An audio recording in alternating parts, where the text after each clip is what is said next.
तो छात्रों, सुजान भगत इस पाठ में होने वाले कुछ पात्र हैं। यानी कि यह एक कृषक के बारे में एक छोटी सी कथा है। इस कथा में प्रमुख पात्र जो है वो है सुजान का है। तो सुजान यह एक प्रमुख पात्र है। इसके यानी कि सुजान की पत्नी है, उसका नाम है बुलाकी। ये सुजान की पत्नी है और सुजान के दो बेटे हैं, भोला और शंकर। भोला जो है ये सुजान का बड़ा बेटा है। शंकर जो है ये सुजान की छोटा बेटा है। यानी कि हमें याद ऐसा रखना है, भोला शंकर। भोला शंकर इस तरह से कह के हम याद रखेंगे तो दोनों बेटों का नाम याद में हमेशा रहेगा। तो जब बुलाता है तो बुलाकी है, यानी कि इस तरह से याद रखने का एक ट्रिक है। सुजान की पत्नी का नाम है बुलाकी और बुलाकी सुजान के दो बेटे हैं, वो है भोला और शंकर, भोला शंकर। इसके अलावा और भी एक पात्र आता है, उसका नाम नहीं है, लेकिन वो भिक्षुक का पात्र है। वो अमोला का रहने वाला एक भिक्षुक है और वो बीच में आके चला जाता है और अंत में आ जाता है। तो इस तरह से भिक्षुक का एक छोटा सा पात्र हमें यहाँ पे देखने को मिल जाती है। तो इस तरह से पात्र के परिचय हो जाते हैं। तो चलो आगे चल के हम पाठ को देख लेंगे। एक दिन गांव में गया के यात्री आकर ठहरे। सुजान ही के द्वार पर उनका भोजन बना। सुजान के मन में भी गया करने की बहुत दिनों से इच्छा थी। यह इच्छा अवसर देखकर वह भी चलने को तैयार हो गया। उनकी स्त्री बुलाकी ने कहा, अभी रहने दो, अगले साल चलेंगे। सुजान ने गंभीर भाव से कहा, अगले साल क्या होगा कौन जानता है। धर्म के काम में मीना मेष निकालना अच्छा नहीं, जिंदगानी का क्या भरोसा। बुलाकी हाथ खाली हो जाएगा, इस तरह से कह देती है। एक दिन क्या हो जाती है, सुजान तो अब धर्म और कीर्ति की ओर झुक गया है। उसके घर के सामने बड़े बड़े हकीम लोग और थानेदार के लोग, अफसर लोग, सभी लोग उस घर के सामने आके उसके चौपाल में ठहर रहे हैं, उसके घर में खाना खाते हैं। उसका यानी कि सुजान के बारे में बहुत सारा भाव मनपूर्वक उसका नाम अब ले रहे हैं। लेकिन अब यानी कि साधु संत जब आके उसके चौपाल में ठहर जाते हैं, तो इसी प्रकार एक बार क्या हो जाती है, उसके गांव में गया के यात्री आके ठहर जाते हैं। गया के यात्री यानी कि जो रास्ते में एक टोली होती है, चलती हुई मंदिर जाके पहुंच जाती है। तो ये जो टोली चलती है ये गया के यात्री होते हैं। गया के यात्री यानी कि भगवान का भजन भाव करते हुए मंदिर तक जाके पहुंच के दर्शन करके वापस आते हैं। तो ऐसे क्या हो जाती है, एक बार गया के यात्री इनके घर के यहाँ आके रुक जाते हैं। तो सुजान के द्वार पे आकर ही वो भी रुक जाते हैं और भोजन वहीं पे कर लेते हैं।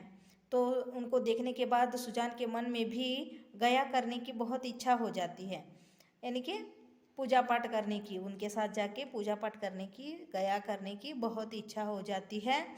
यह अच्छा अवसर देकर वह भी चलने को तैयार होने लगता है। लेकिन बुलाकी, उसकी स्त्री है बुलाकी जो है, वो कहती है अभी रहने दो, अगले साल चलेंगे। यानी कि इस साल मत चले जाओ, अगले साल गया करने चले जाओ, इस तरह से वह कह लेती है।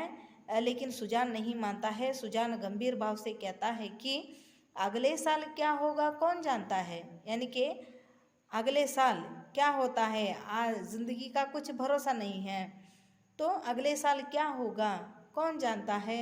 और तो और धर्म के काम में मीन मेष निकालना अच्छा नहीं है।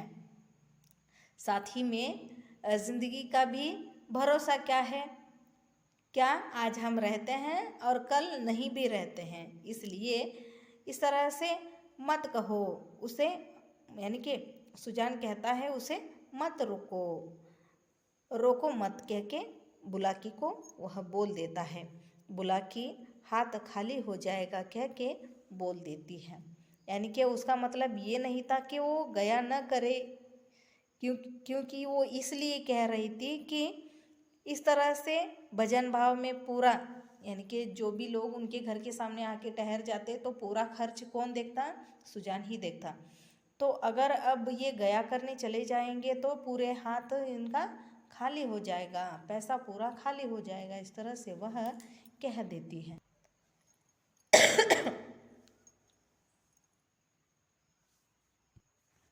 भगवान धन दे तो दिल भी ऐसा दे, घमंड तो छू नहीं गया। अपने हाथ से पत्तल उठाता फिरता था, कुल का नाम जगा दिया। बेटा हो तो ऐसा हो, बाप मरा तो घर में भुनी भांग भी नहीं थी। अब लक्ष्मी घुटने तोड़कर आ बैठी है। सुजान भगत होने की बड़ी इच्छा थी, तो इसलिए वो क्या कहता है बुलाकी से कि भगवान की इच्छा होगी तो फिर से रुपये हो जाएंगे, रुपये की कोई, यानी कि उसके बारे में मत सोचो, फिर से रुपये हो जाएंगे। उनके यहाँ किस बात की कमी है, भगवान के यहाँ किस बात की कमी है, वो देने वाला है तो बहुत सारा पैसा दे ही देगा, पैसे के बारे में तुम चिंता मत करो, भगवान का काम है करने के लिए दे दो, इस तरह से उसे समझा देता है। तो बोला कि इसका क्या जवाब देती है, सत्कार में बाधा डालकर अपनी मुक्ति को तो नहीं बिगाड़ सकती, इसलिए वो क्या करती है, कुछ बोलती नहीं है, चुप रह जाती है। तो उसी तरह से प्रातःकाल स्त्री और पुरुष गया करने के लिए चले जाते हैं।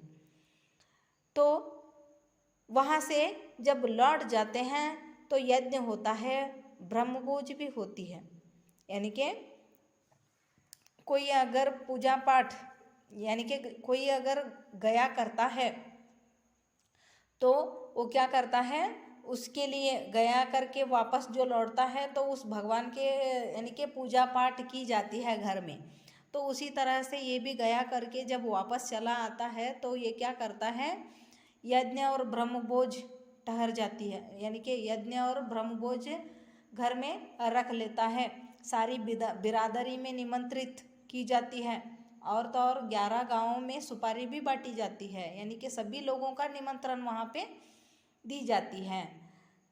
उसकी जो बिरादरी है उस बिरादरी में, यानी कि उसके गांव में सभी लोगों को आमंत्रित किया जाता है, और तो और 11 गांवों में भी सुपारी बांटना, यानी कि आमंत्रित करना।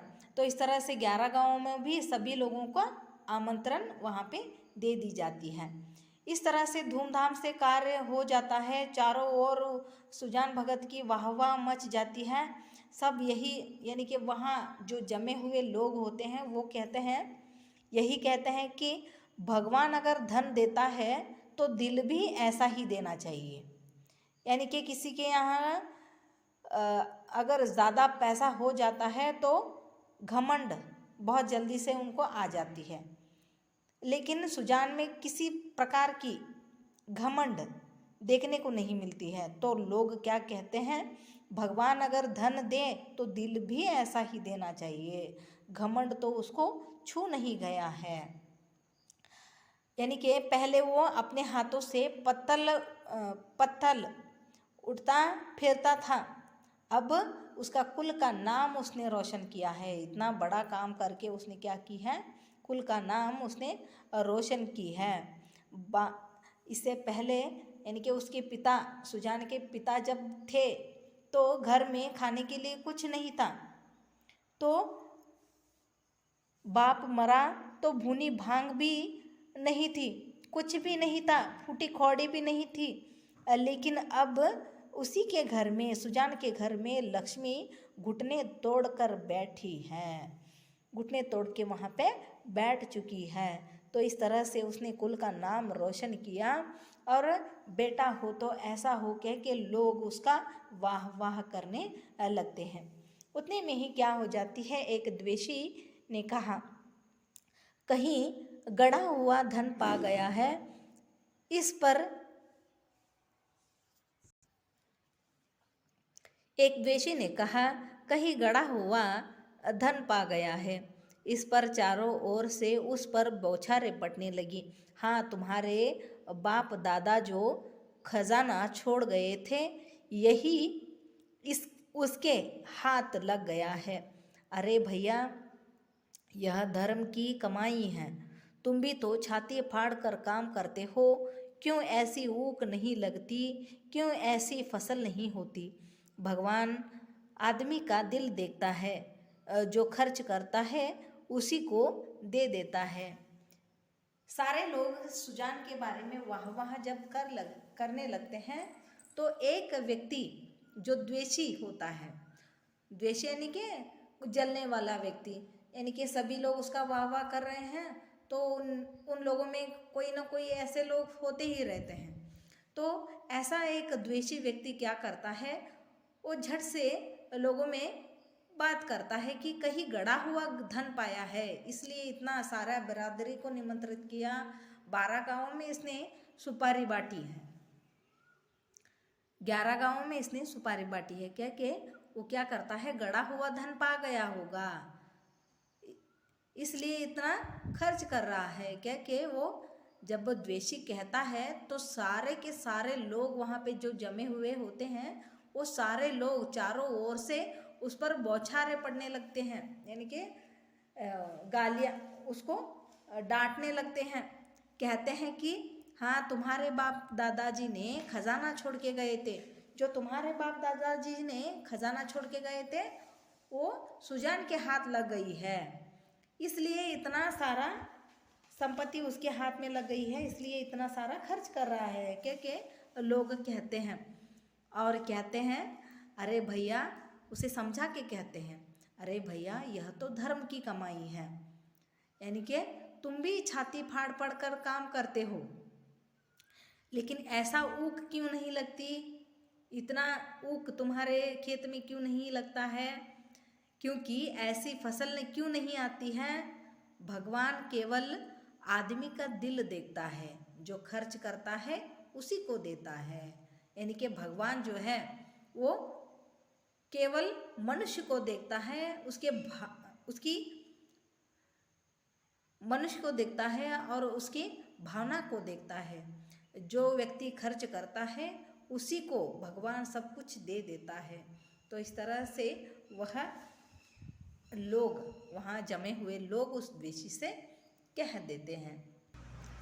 तो अब तक हमने पहले भाग को देख लिया कि पहले भाग में हमने देखा कि सुजान जो है वो एक किसान है।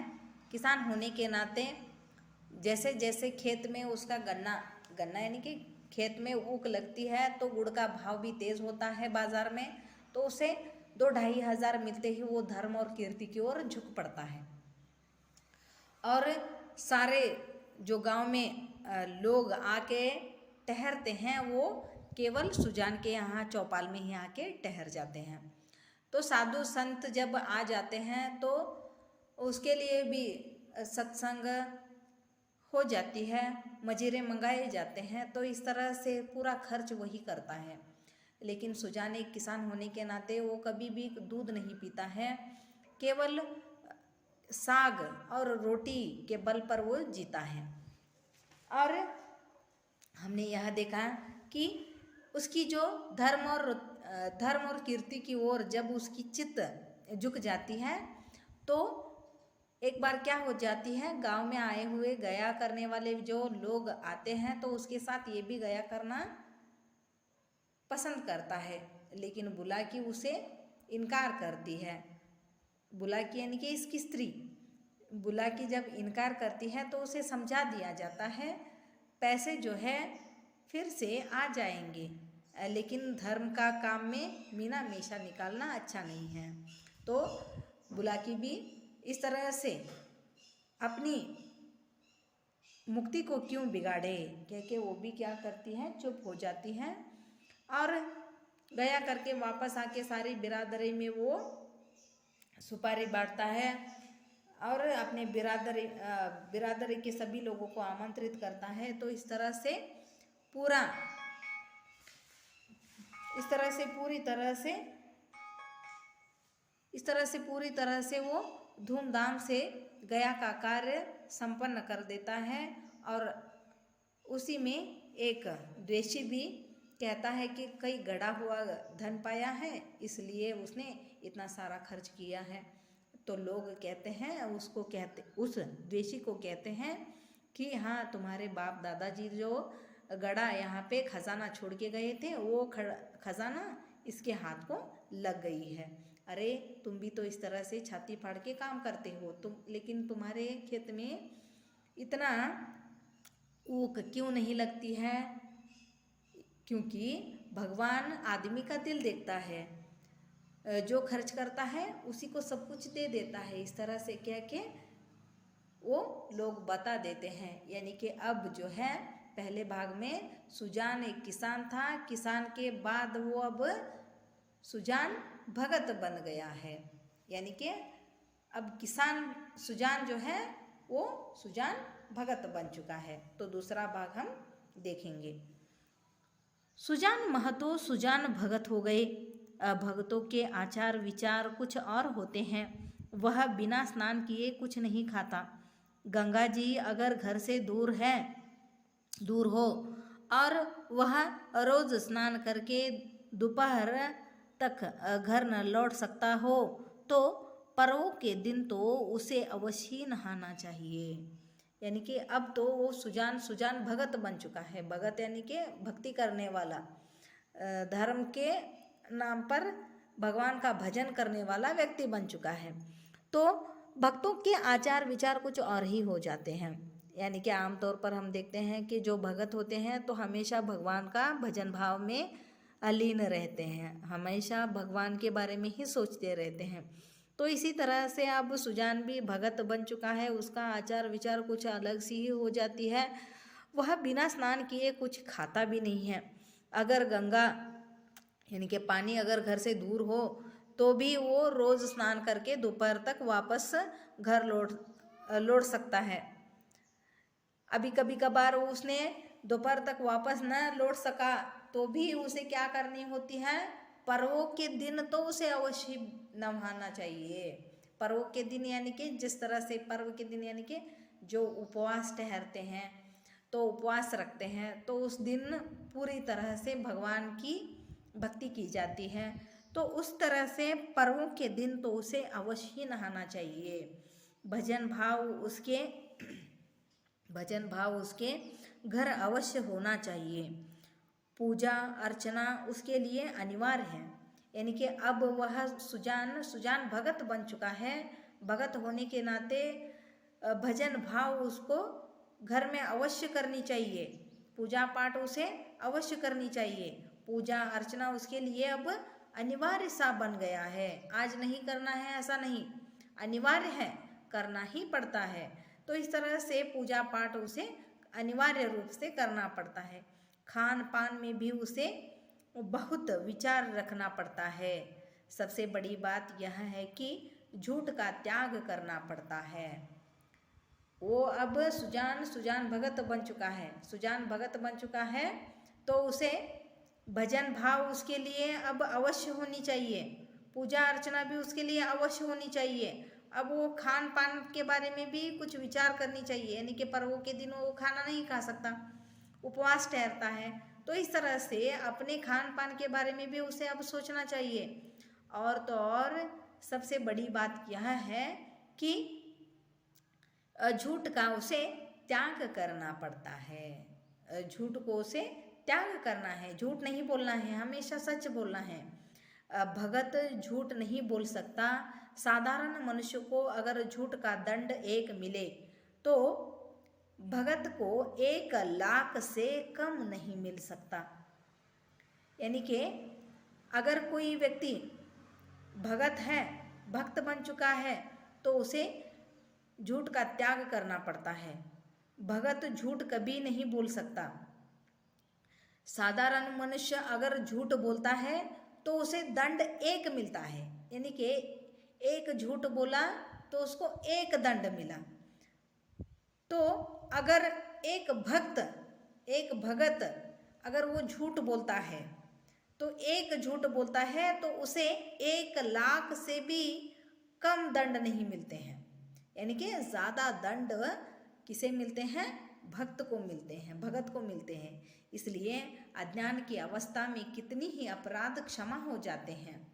अज्ञानी के लिए क्षमा नहीं है, प्रायश्चित नहीं है, यदि है तो बहुत ही कठिन है। अज्ञान की अवस्था में कोई भी व्यक्ति कितना भी अपराध किए तो भी उसके लिए क्षमा की जा सकती है। यानी कि वो अज्ञान अवस्था में कर सकता, अज्ञान अवस्था में किया जाता है। कोई ज्ञान नहीं है उसके लिए, उसके बारे में कुछ ज्ञान नहीं होती है, वो अज्ञान है, तो उसने झूठ बोला है, तो इसके लिए उसे क्षमा की जाती है। लेकिन एक ज्ञानी होने के नाते, वो कभी भी झूठ नहीं बोल सकता है। और अगर उसने झूठ बोला है तो उसके लिए कोई क्षमा की कोई बात ही नहीं निकलती है, कोई क्षमा नहीं होती है, कोई प्रायश्चित भी नहीं होती है। अगर यदि होती है तो भी वो कैसी होती है? बहुत कठिन होती है। सुजान को भी अब भगतों की मर्यादा को भी निभाना पड़ा। अब सुजान को क्या करना पड़ा? भक्तों के जो मर्यादे होते हैं, यानी कि जो नियम होते हैं, उस नियमों को पालना पड़ता है।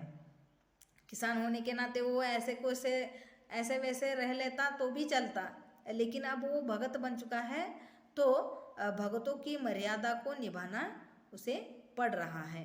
अब तक उसका जीवन मजूरों का जीवन था, उसका कोई आदर्श, कोई मर्यादा उसके सामने न थी।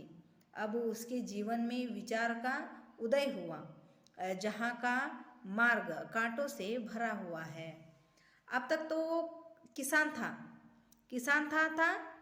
था, यानी कि उसका जीवन जो है मजूरों का जीवन, हमेशा काम करते रहना, सुबह से लेकर शाम तक काम करना और खेती बाड़ी देखना, काम करना, यही इसकी सोच होती थी। लेकिन अब उसकी सोच विचार कुछ बदल चुके हैं। अब वह उसके जीवन में विचार का उदय हुआ है, जहाँ का मार्ग कांटों से भरा हुआ है, क्योंकि अब उसे कोई आदर्श कोई मर्यादा उसके सामने अब न रही। इसलिए उसका जीवन जो है कांटों से भरा हुआ है। वो हमेशा एक न एक पग अगर आगे रखता है तो सोच विचार करके उसे आगे रखना पड़ता है। तो इस तरह से स्वार्थ सेवा ही पहले उसके जीवन का लक्ष्य था। इसी कांटों से वह परिस्थितियों को तौलता था। वह अब उन्हें औचित्य के कांटों पर तौलने लगा है। पहले वो जब किसान था तो वो हमेशा क्या करता था? स्वार्थ सेवा ही पहले उसके जीवन का लक्ष्य था। स्वार्थ सेवा यानी कि खुद के बारे में सोचता, अपने बारे में सोचता। जो मजदूर होते हैं, जो खेती बाड़ी में काम करने के लिए आते हैं, मजदूर होते हैं, उनके बारे में कभी नहीं सोचता, अपने बारे में हमेशा सोचता और स्वार्थपरता से अपना काम कर लेता था। यानी कि जितना हो सके वो, यानी कि हमेशा वो स्वार्थी रहता था। तो इसी तरह से उस कांटों के ऊपर वह परिस्थितियों को भी तौलता था, लेकिन अब वह उन्हें औचित्य के कांटों पर तौलने लगा है। यानी कि वह अब आध्यात्मिक बन चुका है। आध्यात्मिक होने के नाते, एक भक्त होने के नाते अब वह स्वार्थ को छोड़ना पड़ता है। स्वार्थ की जो जीवन है उस जीवन को अब उसे छोड़ना पड़ रहा है। यूँ कहो कि जड़ जगत से निकलकर उसने चेतना जगत में प्रवेश किया है। अब वह जड़ जगत से निकलकर, जड़ जगत यानी कि वहाँ पे कुछ नहीं था, स्वार्थ होता है, अपने खुद के बारे में विचार होता है, हमेशा खुद के बारे में विचार करना, स्वार्थपरता। तो इस तरह की जो जड़ जगत थी, उस जड़ जगत से निकलकर वह अब चेतना जगत में प्रवेश किया है। चेतना जगत यानी कि हमेशा भगवान के बारे में विचार करो, और भगवान का लक्ष्य रखो, सत्य बोलो, इस तरह से चेतना जगत में अब प्रवेश कर चुका है। उसने कुछ लेने देने का शुरू किया था। उसने कुछ लेने देने का शुरू किया था, पर अब उसे व्याज लेते हुए आत्मग्लानि सी होती थी। यहाँ तक कि गौओं को दुहाते समय उसे बछड़ों का ध्यान बना रहता था, कहीं बछड़ा भूखा न रह जाए, नहीं तो उसका रोया दुखी होगा। हमेशा उसको क्या हो जाती थी, यानी कि उसने जब किसान था तो कुछ लेने देने का व्यवहार शुरू किया था। लेने देने का व्यवहार यानी कि ब्याज के रूप में पैसे देते हैं, तो इस तरह का व्यवहार उसने शुरू किया था। लेकिन जब किसान था तो ब्याज लेने में उसे कोई हर्ज नहीं था, लेकिन अब उसे आत्मग्लानि सी होती है, तो उसकी आत्मा उसे टोसती है। तो वो क्या करता है, अब उसे ब्याज लेने में आत्मग्लानि सी हो जाती है।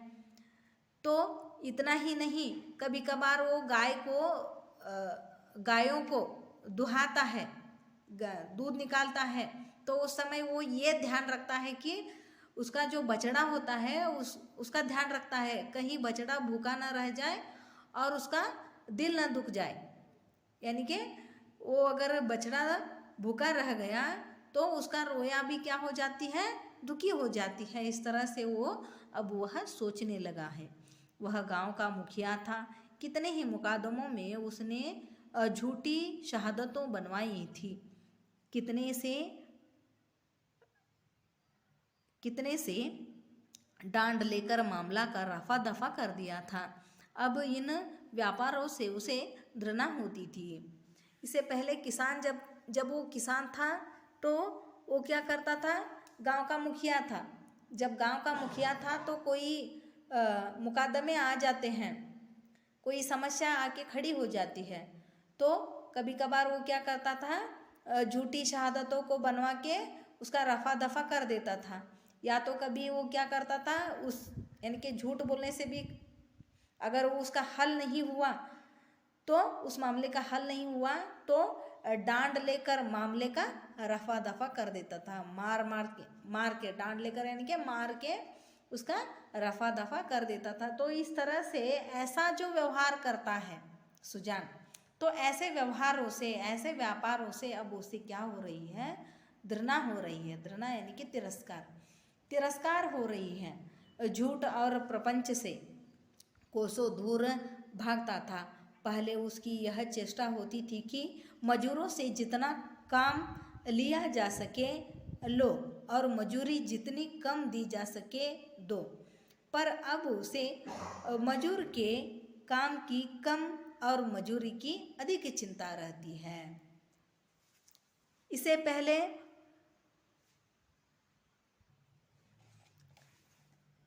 पहले कि यह चेष्टा था कि मजूरों से जितना काम हो सके उतना काम लेता था और जितना कम पैसा दी जाए उतना कम पैसा उसे दे देता था, लेकिन काम ज़्यादा करवा लेता था। लेकिन अब वो ये सोचता है कि जितना मजूरी कम करवा दी जाए कम करें, और जितना पैसा दी जाए उतना ज़्यादा पैसा उन्हें दे दे, मजूरी दे दे। इस तरह की चिंता अब वो कर रहा है। तो इस तरह से झूठ और प्रपंच से कोसों दूर भाग रहा है सुजान भगत। कहीं बेचारा मजूर का रोया ना दुखी हो जाए, वह उसका वाक्यांश सा हो गया था, किसी का रोया न दुखी हो जाए। यानी कि वो ये सोचता था जो मजूरी करने के लिए मजूरी लोग जो आते हैं उसका दिल न दुखी हो जाए, रोया यानी कि दिल रोया न दुखी हो जाए। इस तरह से वो सोचने लगा, मजूरों का रोया न दुखी हो जाए। और तो और उसने सुजान ने ऐसा कंठस्थ कर दिया कि हमेशा किसी का रोया ना दुखी हो जाए, यानी कि सिर्फ इसी के बारे में सोचता है वो, किसी का रोया ना दुखी हो जाए, किसी का दिल ना दुखी हो जाए। उसके दोनों जवान बेटे बात बात में उस पर फाप्तियाँ फंसते, यहाँ तक कि बुलाकी भी अब उसे कोरा भगत समझने लगी थी, जिसे घर के भले बुरे से कोई प्रयोजन न था। चेतना जगत में आकर सुजान भगत कोरो भगत रह गए। यानी कि इस तरह से वो हमेशा ये कंठस्थ किया कि वाक्यांश किया कि किसी का रोया ना दुखी हो जाए। तो उसके जो जवान दो बेटे थे, भोला शंकर, जो जवान दो बेटे थे, उन जवान बेटे दोनों क्या करते थे, बात बात पर, इनके बात बात पर, सुजान के बात बात पर फाप्तियाँ कसते, यानी कि मजाक करते कि किसी का रोया ना दुखी हो जाए के मजाक करते। इतना तक बुलाकी भी अब उसे कोरो भगत समझने लगी। कोरा भगत यानी कि पूरी तरह से वो भक्त हो चुका है, वो कोरा भक्त बन चुका है। इस तरह से पूरी तरह से समझने लगी। और भगत होने के नाते अब घर में क्या चल रही है, घर के बारे में वो सोचना बंद किया था। जिसे घर के भले बुरे से कोई प्रयोजन भी नहीं था। चेतना जगत में जब आ चुका है सुजान, तो सुजान कौरव भगत ही रह गया है। यानी कि जब चेतना जगत में वो आ गया है तो पूरी तरह से केवल भगवान का भजन करता है, कीर्तन करता है, नामस्मरण करता है और पूरी तरह से कोरा भक्त बन चुका है। सुजान के हाथों से धीरे धीरे अधिकार छीने जाने लगे।